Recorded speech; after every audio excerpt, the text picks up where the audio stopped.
प्रतियोगिता में उपस्थित सभी दर्शकों का हार्दिक स्वागत एवं अभिनंदन। आज की इस भाषण प्रतियोगिता में उपस्थित सभी दर्शकों को मेरा सलाम। आज की इस भाषण प्रतियोगिता में मैं अक्सा मुर्तजा जेके memorial convent high school Azad Nagar Indore की विद्यार्थी हूँ। आज की इस भाषण प्रतियोगिता में मैं उस शख्सियत के बारे में कहने जा रही हूँ जिन्होंने right to education, fundamental rights of education दिए। आज का दिन है बड़ा महान, बनकर सूरज चमका एक इंसान, बना गए हमारे देश का संविधान। उस इंसान के लिए आज मैं कुछ शब्द कहने जा रही हूँ। क्या आप एक ऐसी जिंदगी इमेजिन कर सकते हो जहाँ पर सोसाइटी आपके साथ हाथ तक ना मिलाए, जहाँ पर आपके साथ पानी पीना भी एक पाप समझा जाए, जहाँ पर आपको दूसरों से नीचे समझा जाए, जहाँ पर आपकी एग्जिस्टेंस, आपके होने को एक बोझ, एक वेस्ट समझा जाए। आपके घर में कोई बीमार है और डॉक्टर इलाज करने से मना कर दे, कोई मरता है तो मर जाए लेकिन इलाज नहीं करेंगे क्योंकि आप उनके जैसे नहीं। सेम, दो हाथ है, दो आंख है, दो कान है, लेकिन तब भी आपको कह दिया जाए कि आप अलग हो।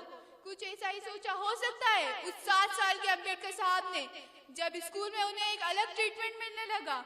बच्चे बुक्स पर इंक गिरा देते थे, बुक के पेजेस फाड़ देते थे और टीचर उन बच्चों को डांटने की बजाय उन्हीं को डांट देते थे। जो पानी का मटका था उसको टच करना भी अलाउड नहीं था। स्कूल का पीएन एक ग्लास से ऊपर से उनके ग्लास में पानी डालता और फिर वो पानी पीते।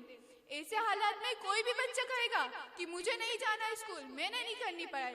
लेकिन इतना सब होने के बावजूद भी उस बच्चे ने पढ़ाई नहीं छोड़ी, दुबक कर घर नहीं बैठा। कितना कुछ है जो हम बाबा साहेब की लाइफ से सीख सकते हैं। मैंने जब बाबा साहेब के बारे में जाना तो मुझे उनकी सोच, उनका फोकस, उनकी रेजिलेंस, उनका माइंड बहुत पावरफुल लगा। बहुत कुछ सीखने को मिला।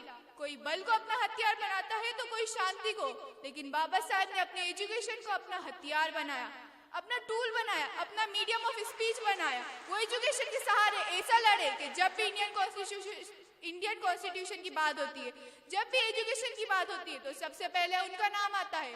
उनका नाम है बाबा साहेब। बाबा साहेब का मतलब है रिस्पेक्टेड फादर, क्योंकि उन्होंने भारत के संविधान को ड्राफ्ट किया, इंडियन कॉन्स्टिट्यूशन को ड्राफ्ट किया, इसलिए उन्हें फादर ऑफ इंडियन कॉन्स्टिट्यूशन भी कहते हैं। आप उनकी बायोग्राफी देखोगे तो आपको 2 ही चीजें नजर आएंगी, स्ट्रगल्स और सक्सेस। और हाँ, मैं आपको ये भी बता दूं कि बाबा साहेब की पर्सनल लाइब्रेरी में 50,000 बुक्स थी। सिर्फ इतना ही नहीं, उन्होंने अपने पूरे लाइफ टाइम में 26 डिग्रीज ली, 26 डिग्रीज।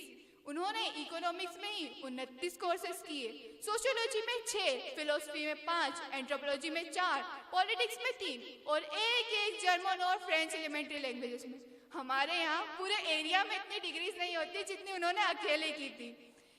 इमेजिन करके देखिए दोस्तों, एक इंसान जिसे समाज पढ़ने नहीं दे रहा, धुतकार रहा है, सारे हालात उसके अगेंस्ट है, लेकिन फिर भी वो उसी पढ़ाई के दम पर अपने समाज की, अपनी पूरी फैमिली की दुनिया में पहचान बनाता है।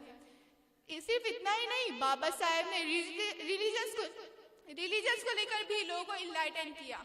उनका मानना था कि man is not made for religion, religion is made for man, क्योंकि वो बुद्धा की टीचिंग के एक बहुत बड़े फॉलोवर थे। बाबा साहेब की लाइफ से हम बहुत कुछ सीख सकते हैं। अम्बेडकर साहब ने हमेशा दूसरों के फायदे के लिए काम किया। वो हमेशा खुद के और दूसरों के हक के लिए लड़े। सिर्फ इतना ही नहीं, उन्होंने हमें ये भी सिखाया कि जब भी कुछ गलत नजर आए, आवाज उठाओ। साहिबा बेटा, तुम्हारा टाइम हो गया। आप